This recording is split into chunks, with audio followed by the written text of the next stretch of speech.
Hi, మీరు కొత్తగా YouTube channel start చేశారా? అయితే ఈ 5 విషయాలు తెలియకుండా మీరు ఛానల్ స్టార్ట్ చేసినట్లయితే మీ ఛానల్ యొక్క గ్రోత్ ఆగిపోయినట్లే. ఎందుకంటే చెప్తాను, ఈ వీడియోని ఎక్కడ కూడా స్కిప్ చేయకుండా ఎండ్ వరకు అయితే చూడండి.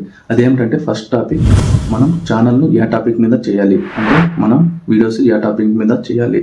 మన టాపిక్ అంటే నిచ్ అంటారు కదా, దాన్ని పర్ఫెక్ట్గా సెలెక్ట్ చేసుకోవాలి. అంటే మన ఛానల్కి ఫుడ్ రిలేటెడా, లేకపోతే గేమింగ్ రిలేటెడా, టెక్ రిలేటెడ్, ట్రావెల్ రిలేటెడ్, ఇలా డిఫరెంట్ కేటగిరీస్ ఉంటాయి కదా. అది ఏదైతే మనం చేయాలనుకుంటున్నామో వీడియోస్ కానీ ఆ ఛానల్ కానీ రిలేటెడ్గా మనం పర్ఫెక్ట్గా సెలెక్ట్ చేసుకోవాలి. ఒకటే టాపిక్ సెలెక్ట్ చేసుకుని దాని మీద వీడియోస్ చేసి అప్లోడ్ చేసినట్లయితే మన ఛానల్ యొక్క గ్రోత్ పెరుగుతుంది. అది ఎలా అంటే ఇప్పుడు పర్టికులర్గా ఇప్పుడు నేను టెక్ రిలేటెడ్ వీడియోస్ చేస్తున్నాను. ఆ టెక్ రిలేటెడ్ వీడియోస్ చేసేటప్పుడు ఏదైనా ఇన్ఫర్మేషన్ గురించి కానీ లేకపోతే యూట్యూబ్ రిలేటెడ్ కానీ సెర్చ్ చేసినప్పుడు మన వీడియో కూడా వస్తుంది కదా. అక్కడ ఆడియన్స్ చూసినా కూడా వాళ్ళు కూడా ఆ రిలేటెడ్ ఏదైనా ఇన్ఫర్మేషన్ కావాలనుకుంటే మన ఛానల్ని సబ్స్క్రైబ్ చేసుకుని రెగ్యులర్గా మన వీడియోస్ చూస్తారనమాట. సో ఆ విధంగా మన వీడియో యొక్క బూస్టప్ పెరుగుతుంది, అలాగే ఛానల్ కూడా పుష్ అవుతుంది అనమాట. సో సెకండ్ టాపిక్ వచ్చేసి కన్సిస్టెన్సీ అంటే ఇప్పుడు మనం ఛానల్ను స్టార్ట్ చేసిన తర్వాత ఒక 1 వీక్ ఆర్ 10 డేస్ వీడియోస్ని అప్లోడ్ చేస్తాము.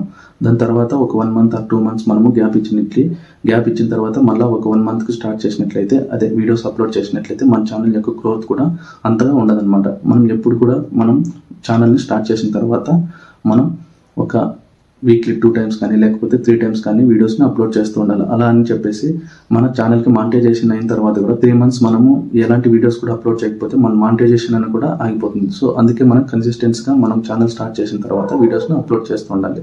దాని తర్వాత ఇప్పుడు కమ్యూనిటీ గైడ్లైన్స్ కానీ కాపీరైట్ స్ట్రైక్స్, ఇది చాలా ఇంపార్టెంట్. ప్రతి యూట్యూబర్ కూడా తెలుసుకోవాలి. ఇది ఎలా వర్క్ అవుతుందంటే, ఇప్పుడు మనం ఏదైనా వీడియో చేసేటప్పుడు వీడియో మధ్యలో మనం ఏదైనా మ్యూజిక్ కానీ లేకపోతే మ్యూజిక్ సంబంధించిన క్లిప్స్ కానీ వెబ్ సిరీస్కి సంబంధించిన క్లిప్స్ కానీ యూజ్ చేసి మనం వీడియోని అప్లోడ్ చేసినట్లయితే, సో పర్టికులర్ ఏదైనా ఒక కంపెనీ నుంచి కానీ లేకపోతే ఆ వీడియోకి కాపీరైట్ స్ట్రైక్ అనేది వస్తుంది. ఇలా మనకు 3 కాపీ స్ట్రైక్స్ వచ్చినాయనుకో మన ఛానల్ అన్నది టర్మినేట్ అయిపోతుంది. సో మనం టోటల్గా ఛానల్ని లాస్ అయ్యే ఛాన్స్ ఉంటుంది అనమాట. సో అందుకే ఇప్పుడు కూడా మనము ఏదైనా ఒక కాపీరైట్ గురించి తెలుసుకొని కంప్లీట్ అవగాహన ఉన్నప్పుడే ఛానల్ని మనం రన్ చేసినట్లయితే మన ఛానల్ యొక్క గ్రోత్ కూడా సేఫ్గా ఉంటుంది అనమాట. అలా కాకుండా ఇలా కాపీరైట్ స్ట్రైక్స్ కానీ లేకపోతే కమ్యూనిటీ గైడ్లైన్స్ గురించి కానీ తెలియకుండా మనము వీడియోస్ చేస్తున్నట్లయితే మన ఛానల్ ఏదో ఒక రోజు అంటే ఈ కాపీ స్ట్రైక్స్ కానీ లేకపోతే కమ్యూనిటీ గైడ్లైన్స్ సంబంధించిన స్ట్రైక్స్ కానీ వచ్చినట్లయితే మన ఛానల్ మనం టోటల్గా లాస్ అయ్యి, ఎంత మంచి వీడియోస్ ఉన్నా ఎలాంటి కంటెంట్ ఉన్నా కూడా మనం టోటల్గా లాస్ అయ్యే ఛాన్స్ ఉంటుంది. అంటే మనం ఒక్కొక్కసారి దాన్ని కాపీ స్ట్రైక్స్ని క్లైమ్ చేసుకోవచ్చు, కానీ దానివల్ల లాస్ అయ్యే ఛాన్స్ ఎక్కువ ఉంటుంది. ఎందుకంటే మనకు మానిటైజేషన్ ఆగిపోతుంది, దానివల్ల చాలా ఎఫెక్ట్ ఉంటుంది. సో మనం ఎప్పుడు కూడా కంప్లీట్ అవగాహన తెలుసుకొని మనం ఛానల్ స్టార్ట్ చేసినట్లయితే మన ఛానల్ యొక్క గ్రోత్ ఉంటుంది. Next thumbnail, title. అంటే మన వీడియోకి థంబ్నెయిల్ కానీ లేకపోతే టైటిల్, ఇది కూడా చాలా కీ రోల్ ఎఫెక్ట్ అవుతుంది అనమాట. ఎలా అంటే ఇప్పుడు మనం ఒక వీడియో చేసాము, ఆ వీడియో చేసిన తర్వాత ఆ వీడియో ఎంత మంచిగా ఉన్నా కూడా టాపిక్ మీద మనం ఏదైనా వీడియోని సెర్చ్ చేసినప్పుడు అక్కడ డిఫరెంట్గా అంటే మనకు ఆ సెర్చ్ దగ్గర డిఫరెంట్ వీడియోస్ వస్తాయి కదా. సో బేస్డ్ ఆన్ థంబ్నెయిల్ని బట్టి ఆ థంబ్నెయిల్ ఎంత ఇంట్రెస్టింగ్గా ఉంటుందో మనం ఆ వీడియోని ఓపెన్ చేసి మనం వీడియో అనేది చూస్తాం. సో దానివల్ల మన వీడియో యొక్క రీచ్ పెరుగుతుంది, లేకుంటే వాచ్ అవర్స్ కానీ ఇంకా మన ఛానల్ యొక్క గ్రోత్ కూడా పెరుగుతుంది అనమాట. సో ఆ విధంగా మనం థంబ్నెయిల్ను క్లియర్గా మంచి ఇంట్రెస్టింగ్గా చేసినట్లయితే మన ఛానల్ యొక్క గ్రోత్ కూడా పెరుగుతుంది.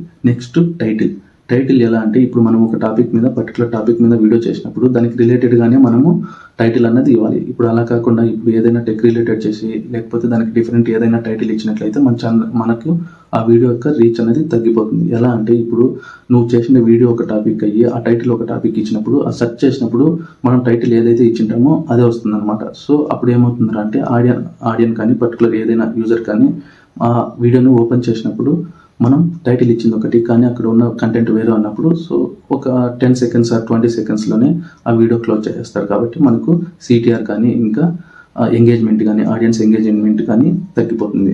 సో ఈ విధంగా అలా కాకుండా మనం థంబ్నెయిల్ కానీ టైటిల్ను కరెక్ట్గా ఇచ్చినట్లయితే మనకు సిటిఆర్ ఇంకా ఎంగేజ్మెంట్ పెరిగి ఛానల్కు హెల్ప్ అవుతుంది, అలాగే వీడియో యొక్క గ్రోత్ కూడా పెరుగుతుంది అనమాట.